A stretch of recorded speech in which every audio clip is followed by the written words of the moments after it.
3 மாசமா லண்டன்ல என்ன க்ளோனிசம் ப்ரோ படிச்சுட்டு வந்தீங்க? பிரச்சனையா பேசாம, அத அப்படியே டைவர்ட் பண்ணி, ஏதோ ஒரு சைடுல இப்ப எல்லாரும் உங்கள பத்தி தான் பேசிட்டு இருக்காய்ங்க. அதுக்கு வருவோம். நான் திருப்பி இந்த வீடியோலயே உங்கள பத்தியே பேசணும்னு நான் விருப்பப்படல. நான் வரேன் அதுக்கு. அதுக்கு மேல சில பேர் இருக்காய்ங்க. விக்டிம் மேலேயே பழிய போடுறது.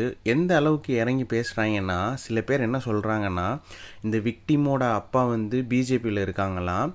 ஸோ அதனால் இதெல்லாம் பிஜேபி பண்ணுற வேலையாக இருக்குமோ அப்படின்னு சொல்லி பேசுகிறாங்க. ஏன்டா கொஞ்சமாச்சும் இறக்கத்தோடு தான் பேசுகிறீங்களா? மண்டையில் மசாலா ஏதாச்சும் இருக்கா, இல்லை பூரா களிமண் தான் இருக்கா அப்படின்னு தான் கேட்க தோணுது. அதாவது நான் எந்த விஷயத்தை பற்றி பேசுகிறேன்னா, ரீசெண்டாக லாஸ்ட் மண்டே 23 டிசம்பர் 2024 ஒரு காலேஜ் பொண்ணு அண்ணா யூனிவர்சிட்டியில் அந்த பொண்ணை வந்து ஒருத்தன் வந்து 37 வயசு உள்ளவன் வந்து பாலியல் வன்புணர்வு பண்ணியிருக்கான்.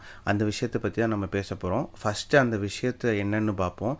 அதுக்கப்புறமேல்ட்டு ஒவ்வொரு ஆளோட மாறுபட்ட ஸ்டேட்மெண்ட்ஸ் என்ன சொல்கிறாங்க, ஜட்ஜு என்ன சொல்கிறாரு, போலீஸ் கமிஷனர் என்ன சொல்கிறாரு, எம்பி எம்எல்ஏலாம் என்ன சொல்கிறாங்க, அப்புறமேட்டு இந்த பிஜேபிக்காரங்க என்ன சொல்கிறாங்க, இது எல்லாத்தையும் சேர்த்து பார்ப்போம். ஃபஸ்ட்டு இது என்ன இன்சிடெண்ட்னா, ஒரு செகண்ட் இயர் காலேஜ் படிக்கிற ஒரு பொண்ணு அண்ணா யூனிவர்சிட்டி கேம்பஸில் அவங்களோட ஃப்ரெண்டு, பாய் ஃப்ரெண்டுன்னு சொல்லப்படுது.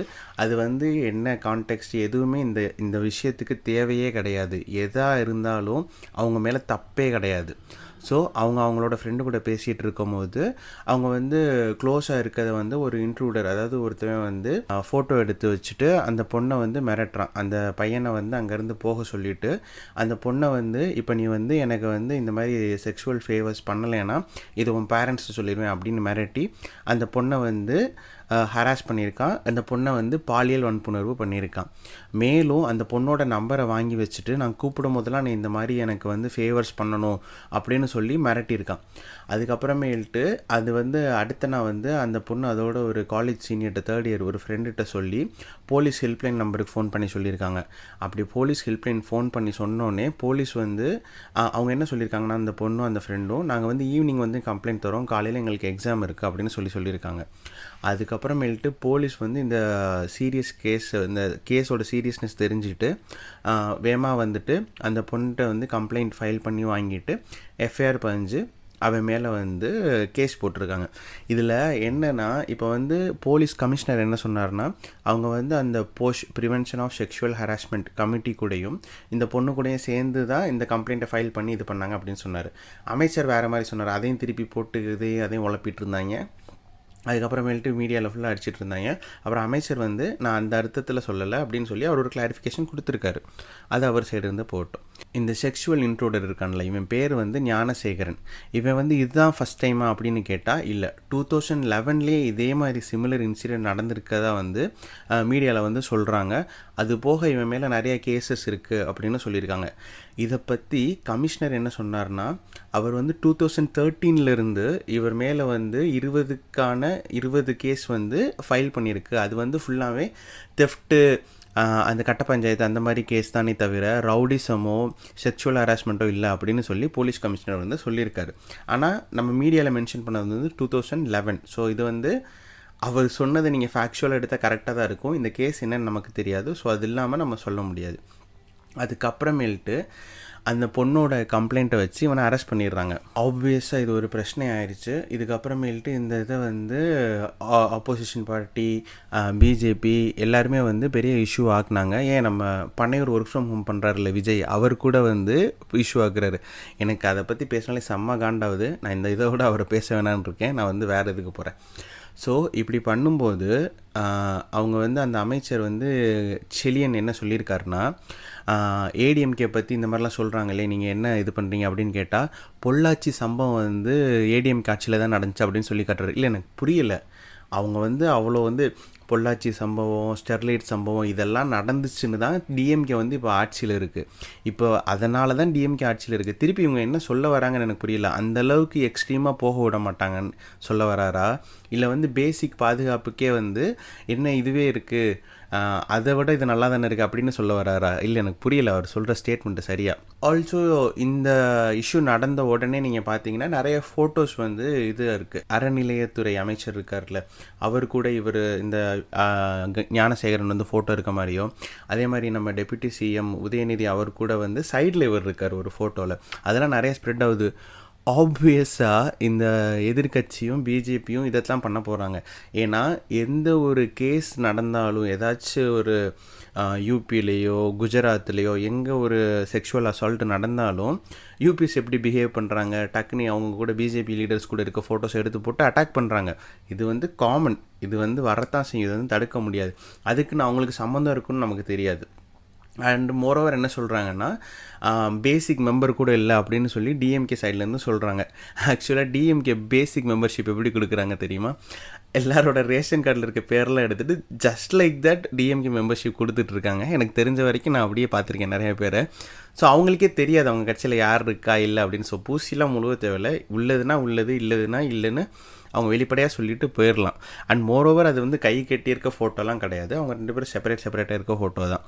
அதுக்கு அவங்க எக்ஸ்ப்ளனேஷன் கொடுக்கணுன்னு அவசியம் கிடையாது. அவங்க கட்சியில் அவன் வந்து ஏதாச்சும் பொறுப்பில் இருந்தால் தான் பிரச்சனை, இதெல்லாம் அவங்க கேர் பண்ணணும் அப்படின்னு கிடையாது. அவங்க எங்கே கேர் பண்ணணும்னா, இப்போ வந்து முக்கியமான விஷயம் என்னென்னா, அந்த பொண்ணோட அந்த போட்ட எஃப்ஐஆர் வந்து லீக் ஆயிடுச்சுன்னா இட்ஸ் நாட் பர்பஸ்ஃபுல்லாக யாரும் ஃபஸ்ட்டு லீக் பண்ணிட்டாங்கன்னு இல்லை. அதாவது இது கமிஷனர் என்ன எக்ஸ்ப்ளனேஷன் கொடுத்தாருன்னா, அது ஏதோ ஒரு இது சொல்கிறாரு, இந்த கேட்டகரியில் வர எஃப்ஐஆர் தான் வந்து அப்லோட் பண்ணுவோம், இந்த கேட்டகரியில் வர்றது வந்து தனியாக வச்சுருவோம் அப்படின்னு சொன்னார். பை மிஸ்டேக் டெக்னிக்கல் கிளிச்சு, ஏதோ ஒரு டெக்னிக்கல் கிளிச்சுனால இந்த எஃப்ஐஆர் வந்து அப்லோட் ஆயிடுச்சான். அப்லோட் ஆனோடனே அதை வந்து பதிவிறக்கம் பண்ணி மீடியா வந்து சிதாயிருச்சு. ஓகே, இது எவ்வளோ ஒரு அலட்சியமான பதில். இப்படி வந்து ஒரு சென்சிட்டிவான இன்ஃபர்மேஷனை அவங்க ப்ராப்பராக ஸ்டோர் பண்ணி வச்சுருக்கணும். அதை அவங்க மிஸ்டேக் பண்ணிட்டாங்கன்னா, பை மிஸ்டேக்காக இருந்தால் அதுக்கு வந்து அப்பாலஜி அவங்க கேட்டிருக்கணும். 2வது விஷயம் அவர் என்ன சொன்னார்னா, இதுவாக இருக்கலாம், அப்படி இல்லைன்னா இது வந்து நாங்கள் ஒரு எஃப்ஐஆர் காப்பி வந்து அந்த விக்டீமுக்கு கொடுப்போம் அப்படின்னு சொல்கிறாரு. அப்படி போயிருக்கலாம் அப்படிங்கிறாரு. ஸோ இவங்க என்ன சொல்ல வராங்க, விக்டீம் தான் இதை வந்து ஸ்ப்ரெட் பண்ணி விட்டாங்க அப்படிங்கிற நரேஷனுக்கு கொண்டு வராங்களா? சைடில் ஏற்கனவே இவங்க என்ன பேசுகிறாங்கன்னா, விக்டீமோட அப்பா வந்து பிஜேபியில் இருக்கார், ஸோ அதனால தான் வந்து இப்படி வந்து இது பண்ணுறாங்க அப்படி இப்படின்னு சொல்லி இவங்க ஏற்கனவே கட்டுக்கதை கட்டிக்கிட்டு இருக்காங்க. இதில் வந்து இது ஒரு ஃபியூயல் வந்து ஆட் பண்ணுற மாதிரி யாராவது ஃபயரில். இது போக அந்த பெண் வந்து என்ன சொல்லியிருக்காங்கன்னா, இவன் மட்டும் இல்லை இன்னொருத்தவன் வந்து இருக்கா இந்த இதுக்கு வந்து பின்னாடி அப்படின்னு சொல்கிறாரு. ஆனால் கமிஷனர் ஸ்டேட்மெண்ட்டில் என்ன சொல்கிறாருன்னா, இவன் வந்து இருக்கான், இவனை நாங்கள் பிடிச்சோம் அப்படின்னு சொல்கிறாரு. ஆனால் கோர்ட்டுமே வந்து நீங்கள் எப்படி அதுக்குள்ளே இன்வெஸ்டிகேஷன் முடிக்காமல் ஒருத்தன் தான் இருக்கீங்க அப்படின்னு சொல்லி முடிக்க முடியும்னு கேள்வி கேட்குது. அது போக இவன் ஃபோனில் வந்து பேசினதை வந்து சார் நீ சார் சொல்கிறதே நடக்கணும் அப்படின்னு சொல்லி ஏதோ ஒரு சாரை மென்ஷன் பண்ணா அப்படின்னு சொல்லி அந்த பொண்ணு சொல்லியிருக்கு.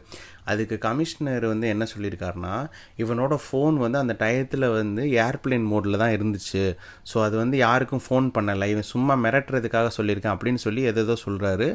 தெரில, maybe true or maybe not. அது போக இவங்க என்ன பண்ணலான்னா, இது வந்து அவன் சொன்னது உண்மைங்கிற பட்சத்தில் அவங்க வந்து அவனோட கால் ரெக்கார்ட், நெட்வொர்க் ரெக்கார்ட் எடுத்துகிட்டு அந்த டயத்தில் அந்த நெட்வொர்க் இருக்குது, அவைலபிளாக இருந்துச்சா இல்லையா அப்படின்லாம் அவங்க பார்க்கலாம். ஐ டோன்ட் நோ, அவங்க they know much better. Okay, இப்போ இந்த கேஸ் இப்படி போய்கிட்டு இருக்கும்போது கோர்ட் என்ன கொஸ்டின் கேட்டிருக்கு கமிஷனர்கிட்ட அப்படின்னு பார்த்தீங்கன்னா, வழக்கில் விசாரணை நடைபெறும் நிலையில் ஒருவர் தான் குற்றவாளி என காவல் ஆணையர் தெரிவித்தது ஏன் அப்படின்னு கேட்டிருக்காங்க. அதுக்கப்புறமேல்ட்டு புலன் விசாரணை நடைபெறும் நிலையில் வழக்கில் ஒருவர் தான் சம்மந்தப்பட்டுள்ளார் என்ன முடிவுக்கு எப்படி வர முடியும்? கல்வி நிறுவனங்களை நம்பிதான் பெற்றோர் குழந்தைகளை அனுப்பி வைத்தனர்.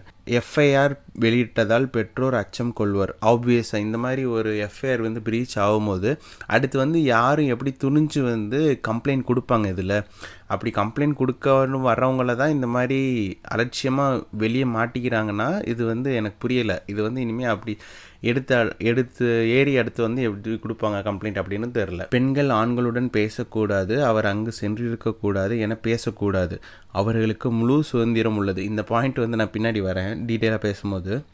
குற்றஞ்சாட்டப்பட்டவர்களுக்கு எப்படி பேண்டேஜ் போடப்பட்டது அண்ட் இன்னொரு பழக்கம் இருக்குது, இது வந்து அடித்தா ஹீரோயிசம் அப்படின்னு.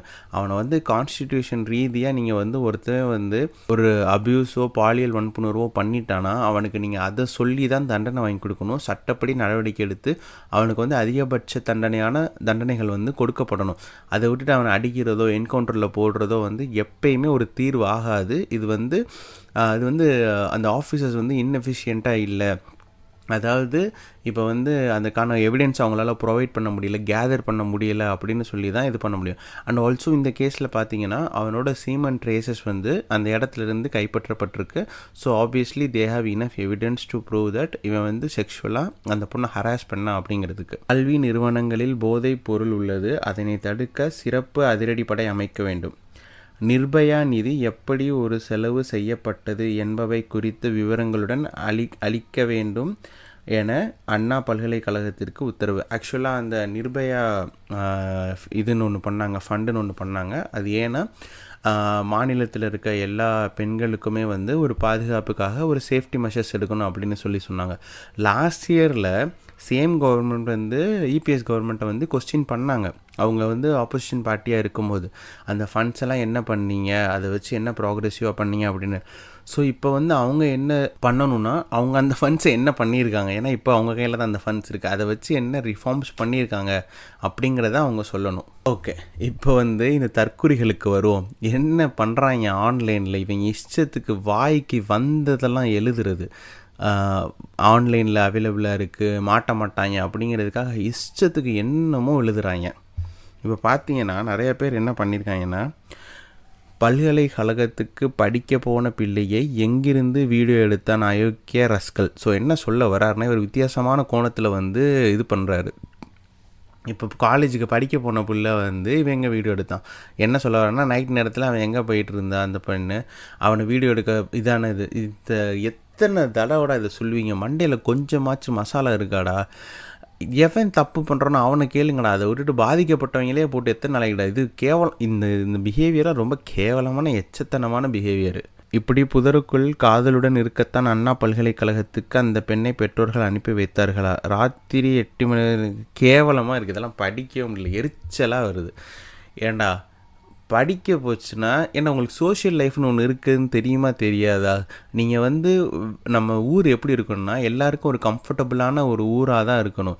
அதை விட்டுட்டு எதுக்கு வெளியே போனால், எதுக்கு அங்கே போனால், எதுக்கு பசங்க கூட போகிறா, இப்போ நீங்கள் என்ன சொல்கிறீங்க, நீங்கள் எஸ்ஆல்மெண்ட்டை தான் ஆமாங்கிறீங்க.